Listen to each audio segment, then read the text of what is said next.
Started yet? It's on the meeting.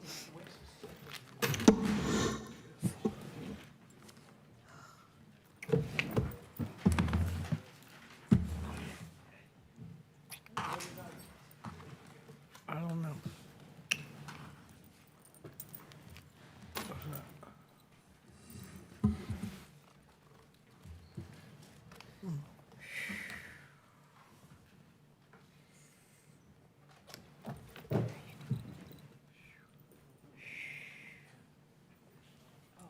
Got my You forget.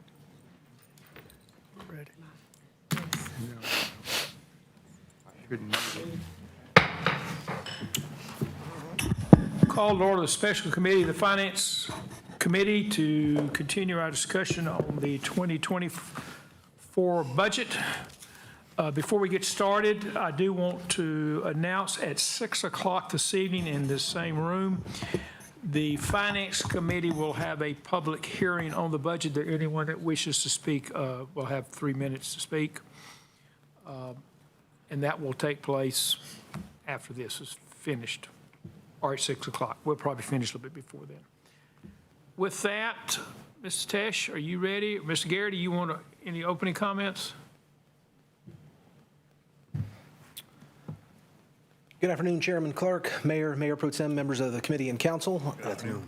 Tuesday, we talked about the proposed budget from an overall summary perspective, as well as from an operating budget perspective. Today, we'll be talking about the city's six-year capital improvement plan. Three things that we're going to focus on. When we talked in February at the early budget forecast, we spent quite a considerable amount of time on capital, talking about where we are as an organization and our ability to get certain projects done. So we will again talk about the current capital environment. We will move and spend most of this presentation talking about what is in the manager's proposed budget and capital plan for projects, and then talk about the unfunded section. What is there? It has not substantially changed since last we reviewed it, but where those projects are and what we might be doing with respect to a future bond referendum. So in terms of the current environment, we have talked quite a few times about staff vacancies. In the presentation on Tuesday, you saw the organization is still at roughly a 20% vacancy level. Many of those vacancies in engineering and project management type positions, which obviously affect our ability to get projects done on time and to have the capacity to do additional projects. We continue to see higher costs from inflation in the construction market. We have brought back to you multiple times budget amendments for projects, and we have many, many budget projects in the hopper, so you can expect at some point that we're going to continue to bring those back. So we'll talk about the appropriations that are in this proposed budget, but then also about maintaining some fund balances as an inflation buffer for some of those projects if they were to come in over budget. Supply chain delays, again, nothing new. There are multiple projects. There have been some stormwater projects that we couldn't get the pipe in on. There are projects downtown, street conversions that we had to wait for equipment and infrastructure on. Hoping that those start to go away in the future, but something that's just a reality right now. When we looked at this in February, we showed you 3 tiers of projects. So the top tier being the highest priority projects. Those were key work items and things designated by the city manager as high priority. Tier 2 were all other funded projects, be it a lower priority as they were not in the key work item system. And then Tier 3 was everything identified by both staff and the mayor and city council as unfunded at that point. This has not been updated since February. I will note that as we are showing the same chart that we had showed previously. We will update it after the close of the fiscal year, once we're done with our year-end financials and have closed out projects, and also the budget has been adopted and we can add to it what you choose to put in the adopted budget. Did want to note again, we did have roughly 300 projects open at that time. Some have closed. Think Commercial Park is one that has, but we have also had road improvement projects, Bethabra Road and things of the like that have jumped in as well. So would expect that there are a couple of those have gone away, but that through this proposed budget and some emergent needs, we would be adding projects back to that list as well. So before we get into the specific projects, where we've been and where we are, you did adopt a resolution in March stating that essentially all project and project planning needed to come back to the city council for adoption, no matter the size. So although the city manager has the authority to do projects under $100,000, any new project or project planning would have to come back to the full council for approval. In terms of staff resources, we are continuing to review external resources. We'll look for grants and opportunities to hire additional consultants. You did approve a contract in stormwater just a few months ago for some external resources and professional services, and we'll continue to look where it makes sense to hire contractors outside to move current projects along. And we obviously have talked about the compensation study, and there is a hope there that when that comes back, if we are below the market in certain positions and can move to that, that we could adequately recruit for some of those positions to help us move projects along.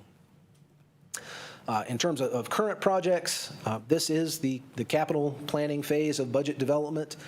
It was the city manager's proposed budget. It is now your budget. This is the appropriate time to talk about projects to be added in prioritization.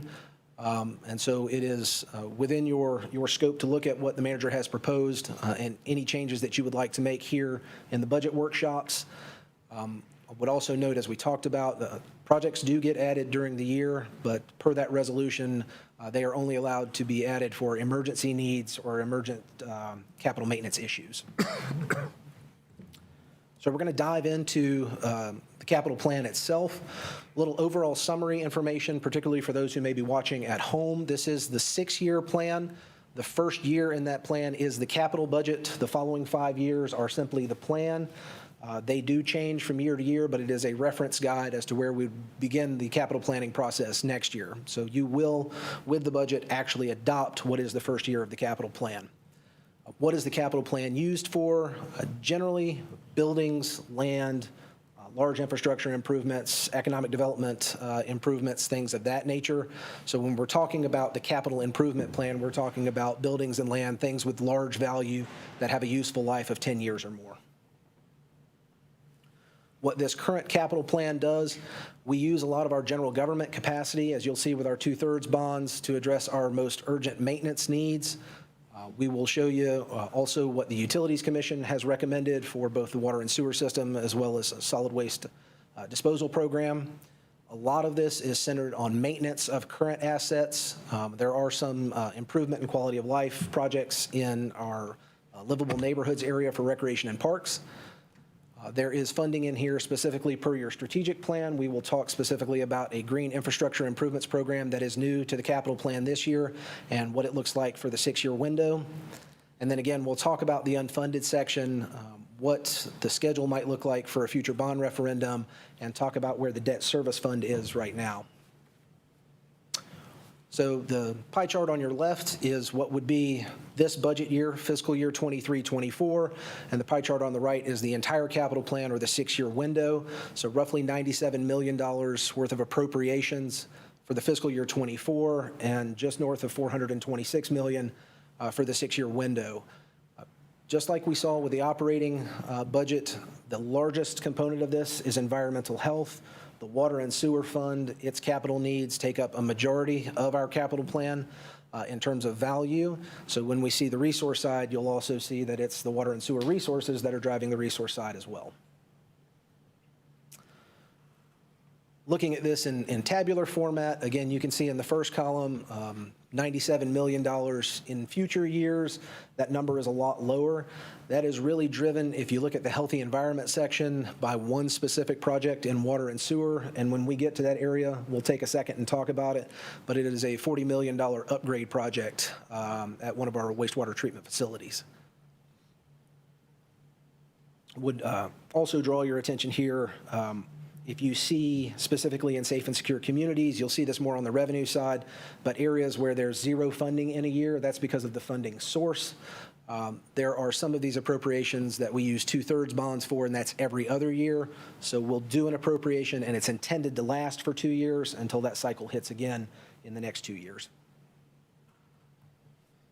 On the revenue side, just like we talked about, this shows reserves, so that's really cash. The water and sewer fund is using cash to fund the vast majority of its projects, and we are showing that as the major revenue source for capital. We do have in there intergovernmental resources, 2/3 bonds, if you see in the pie chart on the left, at 12%, and then we do have some other sources as well. But again, the vast majority is water and sewer cash reserves. Looking at the same side of the house for revenues, so I draw your attention to that top line. We just talked about two-thirds bonds, how they go every other year. So between $10 and $12 million in capacity, that is our major pot of money for general government improvements, capital improvements, and maintenance. You'll see how we're using that, but that's roughly $32 million from a capital perspective to maintain everything we have on the general government side. There are some other funding sources, but that's the major funding source that we use. We'll talk about, again, general fund balance, using about $1.5 million of that for a few projects. And I won't belabor everything else that's in here. I will draw your attention to that Powell bill line of $2.11 million every year. That is one of the major funding sources for street resurfacing, which we will talk about. We do supplement that with two-thirds bonds every other year. We'll talk about that as well. But again, you see water and sewer down there as the major revenue source across the entire city. Scott, if I could interrupt you just 1 second for our other council members. One of the things I've asked Scott to give us is a detailed reconciliation on the water and sewer fund that is for a couple of years, who puts money into the fund and the projects that are taking it out, because it is the capital budget when you really look at it. And so, for example, where do they get $69 million from? Well, that's what they're going to tell us. And so obviously there's money that comes in that fund every year from your water and sewer rates, and there's funds that go out to do projects. But I've asked for a more detailed reconciliation of that account that we'll be getting. We're going to put that in the response packet for next week. We're going to try and take that pro forma and get it into a very digestible format for you. Yes, in English, please. We'll show you the projects and where the cash goes. Okay. Thank you. Yes, sir. Moving on. Did want to talk, you saw this on Tuesday, but it affects both the operating side and it's on the capital side. We have here circled in this blue or purple what those one-time capital projects are. We've already been through them. You will see each of them as we talk about the sections by focus area, but did want to call out we are using some general fund balance to also carry some of these projects through. So when we look at it by focus area, some of these focus areas are going to be significantly larger than others. Economic vitality and diversity tends to be very small year to year. So we do have a couple of elevator modernizations that are required at the 6 Cherry Trade parking deck. There are 2 of those. And then the $250,000 you see there at the Benton is something that we do every year for improvements that are recommended by the folks at the convention center. So the only thing a little out of the ordinary here, and you will see multiple elevator modernization projects as we have a lot of them that are getting to the end of their useful life. If you have been in the Bryce A. Stewart building recently, that's on the list too. They've had a couple of days where you couldn't use the elevators. On the safe and secure community side, fuel tank replacements. So there are quite a few fuel tanks at fire stations over the course of many years that are going to need replacement. So this is the first year. This is intended to cover at least 2 of the fire stations to build above ground fuel storage or replace above ground fuel storage tanks for them.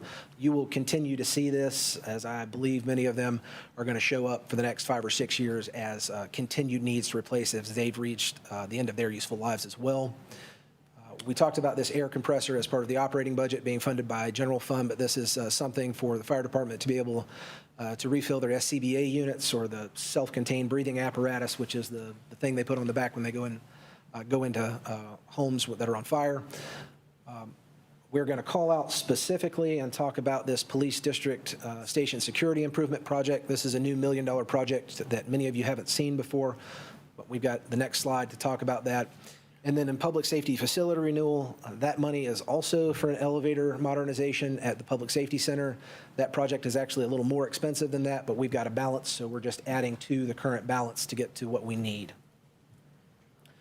In terms of police district stations, at all 3 of them, our property and facility management department got together with the police department and looked at needs at those district facilities for additional security enhancements. They've come up with a varied list of projects, including additional cameras, gates, and bulletproof glass. This is $1 million for phase 1. After we get done with this, we do intend to have those departments come back together and look at future phases, but I believe this meets the immediate needs that were identified by both the police department and PFM to harden those facilities and make them safer for our police department personnel that are operating at the district stations. The livable neighborhoods section, it includes many of our parks and recreation facility upgrades. We talked about the $300,000 from general fund balance that we'll use for Haynes Park. We do have an agreement with the school system, and it is our turn to do the track resurfacing there. You see $400,000 for historic Bethabra. There have been some identified needs at the historic buildings at historic Bethabra.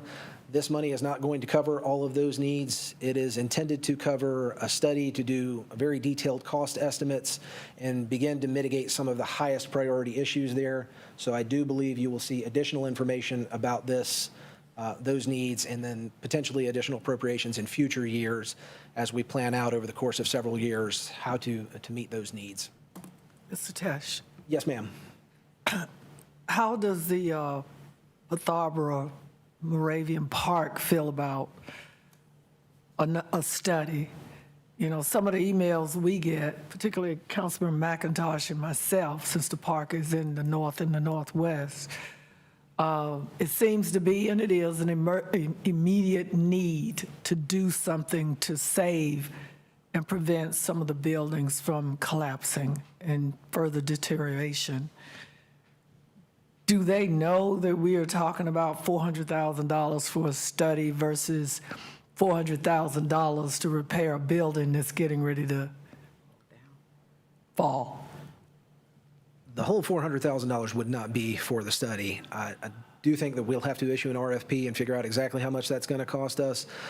And like I said, I do think you're going to see someone coming back, particularly maybe Mr. Royston from Recreation and Parks, with a more detailed explanation of all of the buildings and what's needed and what our plan is. So we can, if you adopt this budget with that $400,000, make sure that we are talking to the appropriate people in the community about what this will fund and quite frankly, what it won't fund. But I do believe about roughly half of this would get us very detailed cost estimates, and that would leave us some additional funding to hit those highest priority needs. But the $400,000, as I understand it, will not fix out there what all is broken. I guess what I'm concerned about, Chair, is the fact that, and Councilman McIntosh, is that our weather patterns are getting worse. We're getting more wind than we've seen in decades, if ever, getting up to 30 miles per hour or better. Again, I'm just concerned that we may end up with nothing if a strong wind comes through with the trees and everything and take the buildings down. Councilman McIntosh. Yeah, I share that concern. I mean, there definitely needs to be some money for triage on the worst situations, and the church, I think, is the one that's really most pressing at this point, because, you know, spend money now or spend more money later.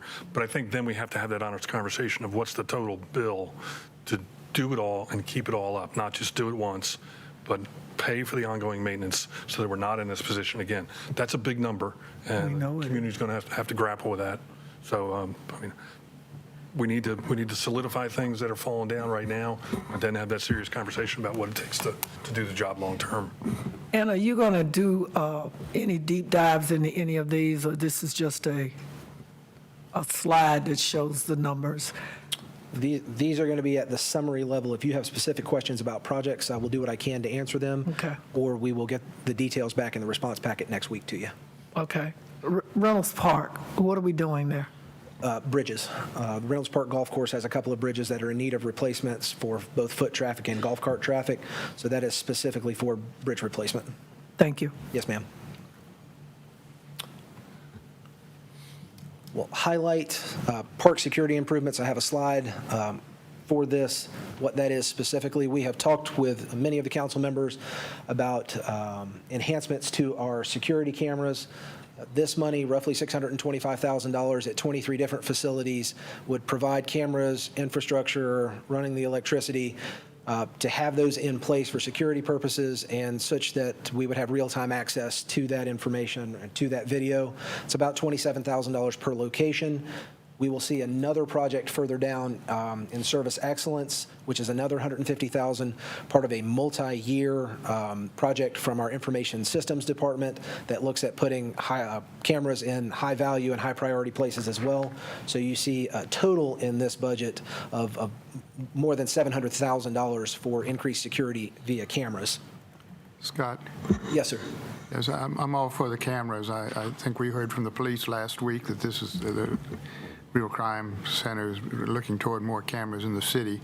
I'm going to ask specifically about what I asked before, and that's about Bethabra's cameras. We had a severe theft out there last year, and I didn't look like Bethabra was on the camera list.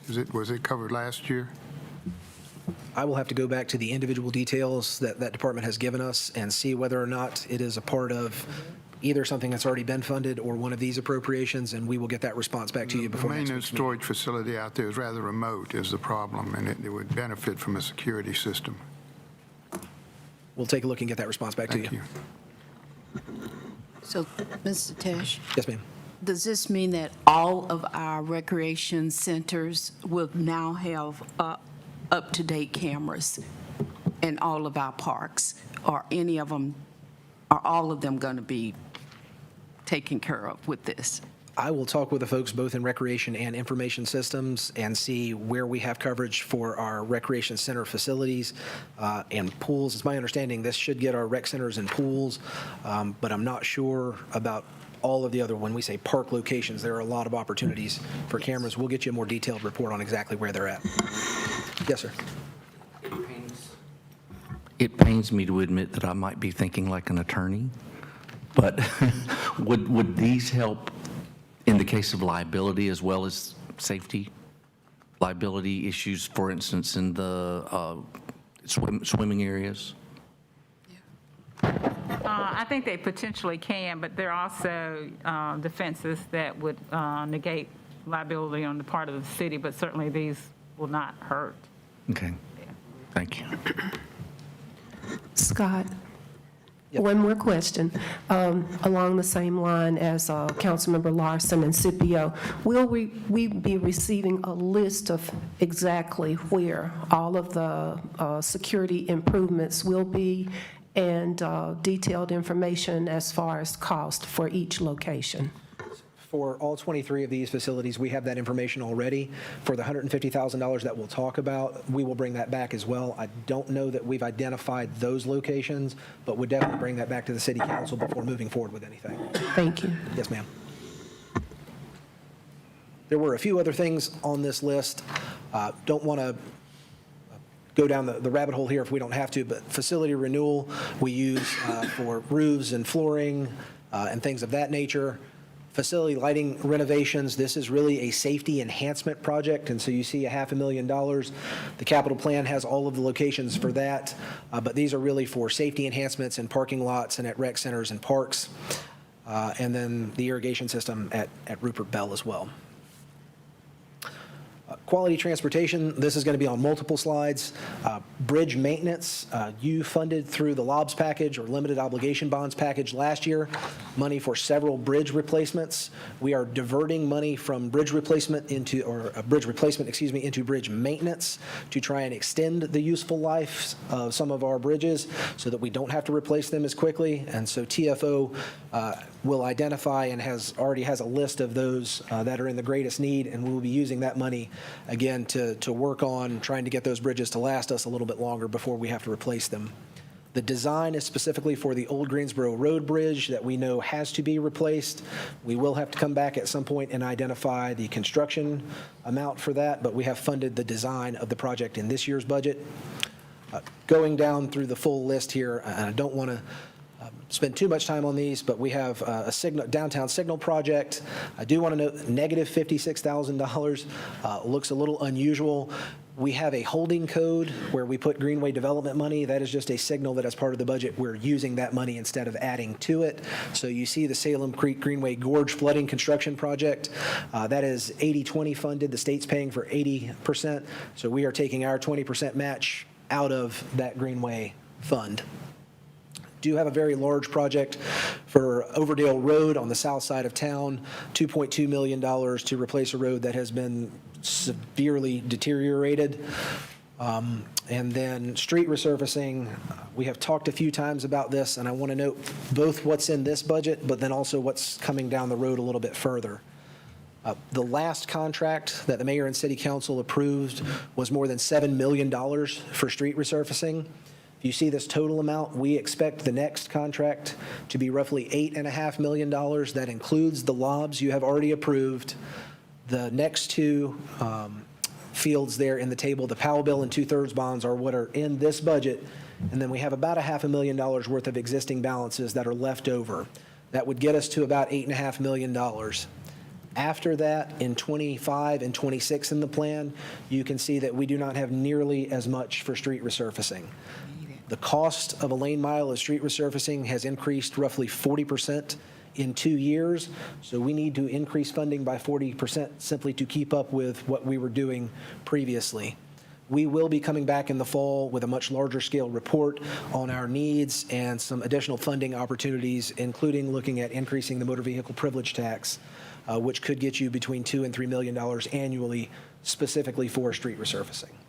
Mr. Tesh, when will you, all that, the 8.6 million, when will that be brought to the council with these specific roads in mind?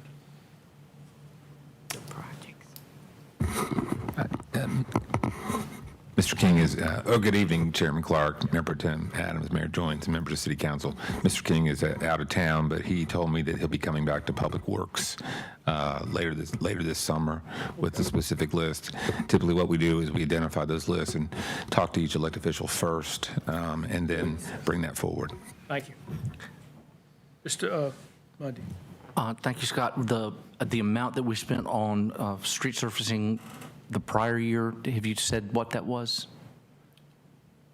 So the last contract that was issued was more than $7 million, but some of that has been done and the contract is still out there, and some of that work is to be done. If you want the exact amount that was spent last year, we can get that for you, but there's still some remaining on that $7 million. But much closer to the 8.6 than the 2.1. Yeah. Thank you. Again, want to note a negative project, same thing that we talked about with greenways. We're taking from a holding code that we put money into and are funding a couple of projects. One is the signalization project that you see at the bottom. That is one where we've had a traffic study because of a new development. The developer is paying for the design, and we are paying for the construction of that signal project. Councilmember Scipio, it's the one right down there at the bottom, traffic signal installation, Murray Road. In terms of service excellence projects, the first one, the brine system, that is what we use in inclement weather to put the, for lack of a better term, salt slurry down on the road before it ices over. We do have a lot in general government facility renewal, including a couple of more elevator modernizations. Also, we have the roof at the Fleet Building is in need of being replaced, as well as some other projects here in City Hall, one of them being the air conditioners for the data centers in the basement. The large or vast majority of that, though, is the elevators in both this building and Rice A. Stewart. We will talk very specifically about this green infrastructure improvement project. We have talked about it a couple of times. $500,000 in the current year's budget, and then funded with 2/3 bonds, subsequently $500,000 every other year through the plan, gives you $1.5 million. The vast majority of this is intended to be used for internal purposes, for electric vehicle charging stations. That is, as the city converts its fleet to EVs, our needs to charge those. But this could also be used for solar PV projects on city facilities, and also for any facility lighting upgrades where there was a need to do that, or we saw a very good ROI to do that quickly. But again, about $1.5 million over the course of 6 years moving forward with that. Projects further down on that list, communication infrastructure, security camera infrastructure, we've talked about. Those are IS projects, the vast majority of that. Infrastructure improvements, that is servers, server replacement and things of that nature. Communication network expansion is fiber optic and additional Wi-Fi at community centers and other district remote locations. And then obviously upgrading our phone systems across the city as an organization. So healthy environment, we talked about Archie Elledge. I'm not going to pretend to be a subject matter expert on where it goes after you flush the toilet, but $40 million for the lagoons at the Archie Elledge wastewater treatment plant. There are issues in terms of regulatory standards. I believe they did find that there was the potential for some of that to be leaking out, and so we are remediating that immediately. Also looking at nutrient removal, which is nitrogen and phosphorus that are in what might be discharged back into the river. And if the state looks at its regulatory powers and requires us to remove those, it becomes significantly more expensive on all of our wastewater treatment plants in order to remove that. Ms. Yes, ma'am. Adams? Yeah, thank you, Chair. Mr. Tash, that $40 million, is any of that part of any litigation or anything, or redoing of past work from any company that we had contracted or anything? Does this include us having to go back and redo some things? Am I the only one that remembers this, or did I remember the wrong plant? I think this is for a lagoon that is a good 50 or 60 years old. Okay. Project that you're thinking about may be the force main interceptor between the two plants. So this, I think this is a different project, and this one has just reached its useful life and then some, and has some issues with it. Is Ms. Driver here? I don't believe so, but we can Find get you a out. full report. And how many lagoons is it? And, I mean, just to be able to give us a little bit more information about this $40 million price tag. We will get you all of the information. This is obviously one that the City County Utilities Commission has recommended they have looked at in great detail, but we'll get you that same level of detail. Thank you. Yes, ma'am. Mr. McIntosh?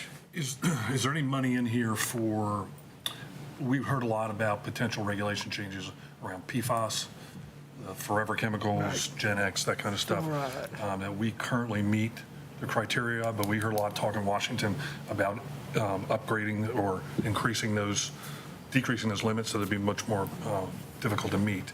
Anything in this budget around that? Will we wait to see that when it gets closer to reality? I don't believe there are any specific projects for that. I would invite that Ms. Driver should probably come back to Public Works Committee, and if you'd like to have a more detailed discussion about nutrient removal and state and federal regulation of that. Thank you. Yeah. Mr. Garrity, not to pick on anybody, but 90% of the budget is utilities. I think Ms. Driver should have been here this afternoon, or somebody from that department, to answer specific questions. Okay. Thank you. Continue. Going further down the list, the next two projects, $25 million distribution and collection program. Those are the pipes for water and sewer, the replacement and maintenance and cleaning of those pipes. You do see here stormwater infrastructure. There are 4 additional projects that are in the budget as well, and then a couple of things for the solid waste disposal program at Haynes Mill Road landfill and a couple of other facilities. Mr. Tash? Yes, ma'am. Is Bethabra Road in here, or is that another?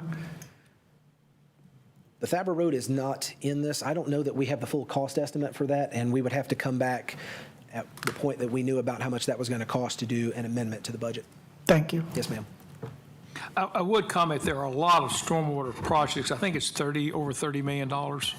And there's about $30 million in that fund. So I think during the upcoming 12 months, as projects are defined better, you'll be coming back to us for budget adjustments for those, I would think.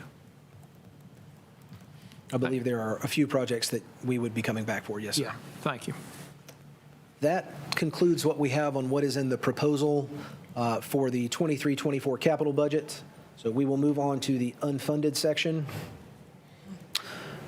very similar to what you've seen, but just kind of an illustration. Streets, culverts, playgrounds, planning projects, DOT, across the board. There are a lot of needs. Current unfunded section is at $1.3 million. I have spoken with the city manager.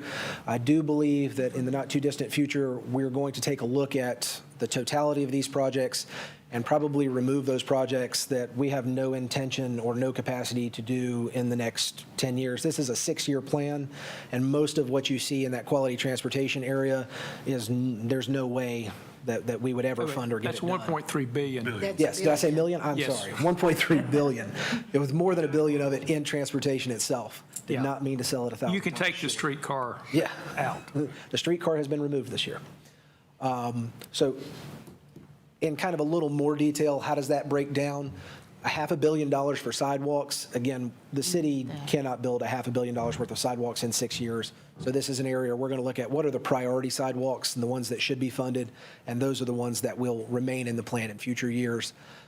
Road improvement projects, nearly $70 million for both asphalt and concrete street resurfacing.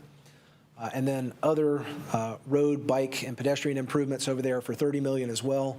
There is a long list of needs and desires in the unfunded section of this plan. I would call your attention to a couple of things. You do see WISTA facility improvements. So in the planning years of the capital plan, WISTA is looking at improvements both to the transportation center downtown as well as the administrative and maintenance buildings as well, those totaling nearly $30 million. We would be most likely paying a match on that, so not nearly that full amount, getting 80% or more, hopefully from the federal government. And if we could secure additional grants for those, that would be wonderful as well. But did want to draw your attention to those transit authority unfunded needs as well. Going to stop and talk a second about what the debt service fund looks like. So this picture is a little bit better than what we showed last year with the issuance of LOBs. The major drivers of what is in fund balance here, property and sales taxes are two of the main operating revenues for the debt service fund. We've talked that sales tax has been up quite considerably in the last couple of years, and that property taxes were a little bit better this current year and also last year than the county tax director had projected. So operating revenues to the debt service fund are up, and we had some conservative projections for when some of the debt was actually going to be issued, and because the debt issuances got pushed out, we've got a little more in terms of cash fund balance in that fund than we were showing last year. I would note two policy decisions that could be made from this information. The first would be our chief financial officer has looked at this, and I will say this is a potential based on where we are now, would need to be continued to be looked at. But if you left the tax rate to the debt service fund where it is and economic conditions stayed roughly the same, you could potentially issue $100 million in general obligation debt from a 26 referendum without raising the tax rate at that point. The other policy decision that could be made from this is that you could cut the tax rate to the debt service fund, knowing that for the current debt that we've issued, it is a little cash strong. That would allow you potentially to reduce the 2.5 cent operating property tax rate increase in the proposed budget. So did want to note both of those options with respect to where we are in terms of cash in the debt service fund. This is an exact copy of a slide from February. No new information here, but our chief financial officer, Ms. Latham, came up here and talked about why we would not potentially have a referendum until 2026. Some of those debt metrics that ratings agencies would be looked at. And so we put this in the presentation just as context and for public consumption, but still talking about not issuing additional large-scale general obligation debt until authorizing it in November of 26 and issuing thereafter. I believe, Ms. Latham, I believe it was the ratio of debt to tax base. Yep. That was the issue. Come on up front.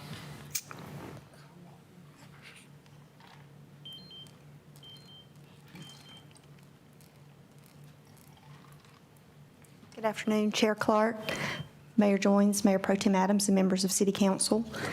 There were several metrics that we were a little bit high on. As you mentioned, that full value, we were high on that compared to our peers. Direct net debt as a percentage of full value, we were at 1.4, where the median is 0.7%. And then on our direct net debt per capita, we were at 1343, whereas the median is 1165. So we're just a little bit higher than we would like to be, so planning to defer the large referendum to give some time to pay down additional debt. Okay, thank you. Thank you.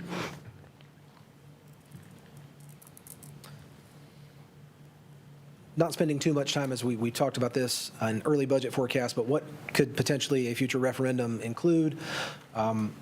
We have up here several of the areas, but I would actually turn the slide. The most recent resident survey, we actually specifically asked the question, what would the residents support a tax rate increase to fund? And so the icons that you saw on the previous page are reflective of many of the top priorities that they had identified: street resurfacing, affordable housing, other transportation infrastructure, including bridge maintenance and road widening and pedestrian infrastructure, and then also those public safety facilities and economic development. That basically rounds out the top half of what residents said were at the top of the priority list for potentially increasing taxes for.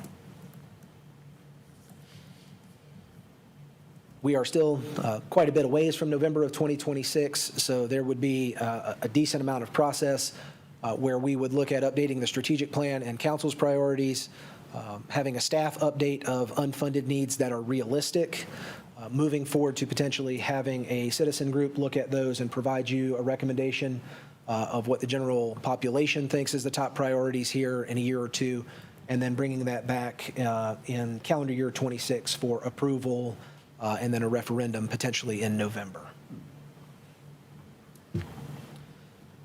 In closing out, in terms of implementation and getting back to the context of where we are, limiting the number of new projects. There are several new projects in here, as some have come off the list. Staff is recommending to add the highest priority maintenance projects back, but to the highest extent possible, focusing on the currently budgeted projects and completing those is a high priority for staff. Looking at reprioritizing any of those projects that close out. We will be looking to reprioritize those balances back into projects that are already on the list to fill any budget gaps rather than looking at additional projects. Again, Mayor and City Council have approved a resolution suggesting that all of those projects, planning or otherwise, would need to be approved by the full council before staff looked into them. In terms of future planning efforts, again, I'm going to say as much fund balance as we can maintain in the general fund and elsewhere as an inflation buffer. I do think there are a lot of projects we currently have budgeted, including $55 million worth of limited obligation bond projects last year. Many of those contracts are going to come to you, and many of them are either going to probably be in need of a little bit of a buffer or to be scaled back in order to get within the budget that was originally allocated. We will continue to try and align all of our capital project recommendations to your strategic plan or to those long-term plans that have been adopted or put forward by DOT, Recreation, Planning and Development Services, and the like, such that we are putting forward the highest priority needs addressed by the organization. That is all I have for you on the capital plan. That is a large amount of information to digest, but more than happy to take any questions on specific projects so that we can get that back to you as part of the response packet for next week. I do want to mention to the council members another piece of information I have asked Scott and his group to come up with is a complete listing of all the debt of the city.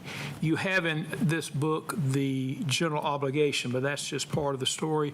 I've asked for a listing of all our revenue, bond debt, as well as our geo debt, as well as we don't have COPS anymore, we have LOBs now.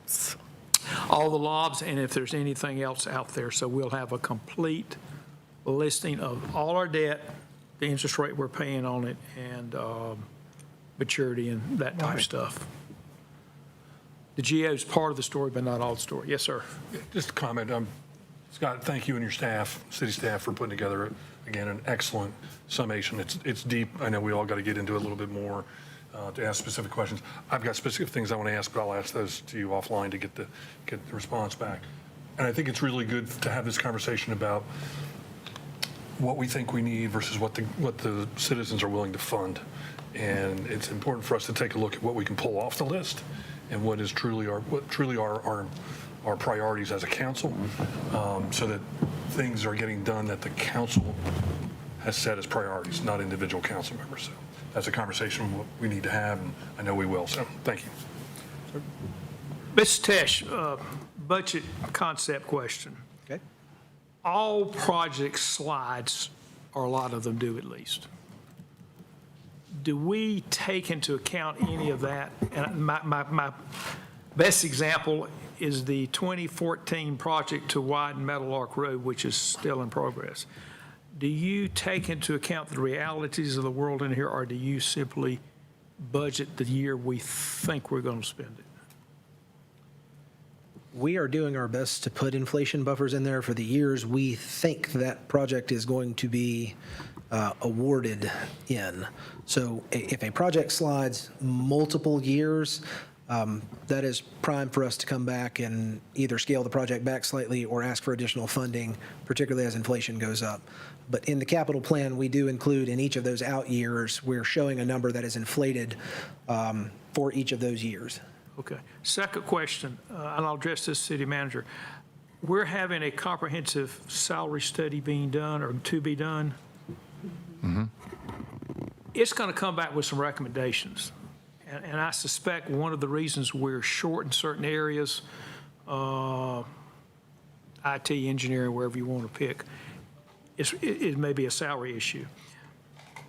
Can we correct that to assist in the hiring of new ones during the budget season? Or how are we going to fund that study when the recommendations come back? That is something Mr. Tess, our HR director, and myself have talked about. I mean, we expect that study is going to come back with some significant costs to correct the areas we're behind market. And our whole pay plan is interconnected, so it's difficult off-cycle to just adjust engineers. And so I think you're going to see a significant cost. And one thing you can do is implement it over a 2-year period, and we've done that in the past. 2 years from now is a revaluation year, which will give you the options of potentially using some of those revenues that because of the growth in the value of our property. The other thing is you could potentially reallocate some of this debt service fund money that we just talked about, hold it there, and with that potential there, you can't do a project if you don't have enough staff to do the projects. I'd also point out, just separate on what Mr. Tess said before, even on all these projects, when we budget them, we budget the appropriation, but separately working with Kelly and her staff, we look at, Ms. Latham, we look at a spend plan. And so we don't borrow the money until we're sure we need it, which is oftentimes much later than when we appropriate it. And last but not least, I just want to point out that Ms. Driver was gracious enough to come here. She's out here. So She's next. Okay, thank you. Ms. Driver, could you please come up, please? I got you on the list. I didn't know you were in the building. I'd have gotten you here sooner. That's okay. You being the utilities department, it's probably 80% of the capital budget this year, and you've got some awfully big items on there. I don't want to do it right now, but I think it might be appropriate for you to do a presentation to the Finance Committee on what these major projects are and what they're doing. The specific question that came up, we're all remembering a legal issue about some piece of equipment that wasn't functioning properly or whatever. Is that resolved, or is that incorporated in any of this? Or are our memories just bad? Yeah, I'm trying to think. I'm looking at Angela. Do you know? It's not ringing a bell with me. It's the reworking of one of the sewer treatment plants, the big issue we had, the contractor. Oh, yeah, that has been settled, so that is not in this capital. Oh, you're talking. Okay, all right. So if you could, I'm assuming that it's still in the spend plan. I mean, the spending of that project, but that is not in capital budget. maybe it was some bad cement or something I'm remembering, but. So, well, we did have a new project this year that we had not anticipated in years past, and it's a lagoon project Yes. at Elledge. And that was $40 million that was unanticipated. And what we have found is that our lagoons are leaking. We found that about a year and a half ago. And so we hired a consultant to come in and do an evaluation. And we have worked with the Department of Environmental Quality on that and what needs to happen to remediate that. So we're going to have to pretty much rebuild those lagoons, and it's a significant cost. Okay. I'll coordinate off meeting to get you to the Finance Committee at the appropriate time. I'm not sure what a lagoon looks like. That's why I've never bought one. Importantly, what do they say? Thank you for a tour. There's several acres, and it's where, It's for stuff. it's where part of the wastewater process goes. but So anyway. it's not glamorous by any means. We'll get you probably in August, because July, we're not meeting, in June, we're still struggling with this, but I appreciate it. Thank you. Okay, thank you. Yes, ma'am. Mr. Chair, I still think Ms. Driver needs to have something, a slide or two, amendment or whatever to this presentation that the council needs to see. Okay. Even if it's just giving us some details on the slide that Mr. Test showed us for utilities and other things. Just something that we can look at and, Okay, when's the next meeting? There's a public hearing at 6 o'clock, and No, the not next that one. workshop is next Thursday. We will have that information. Can you do something next Thursday? Okay, thank you. thank you. We'll take it 6 tonight, but that's probably a little too quick. Okay, any other questions, comments? Okay, about 5 o'clock, we will reconvene at 6 o'clock for the committee public hearing on the budget. And with that, we will stand adjourned. Thank you.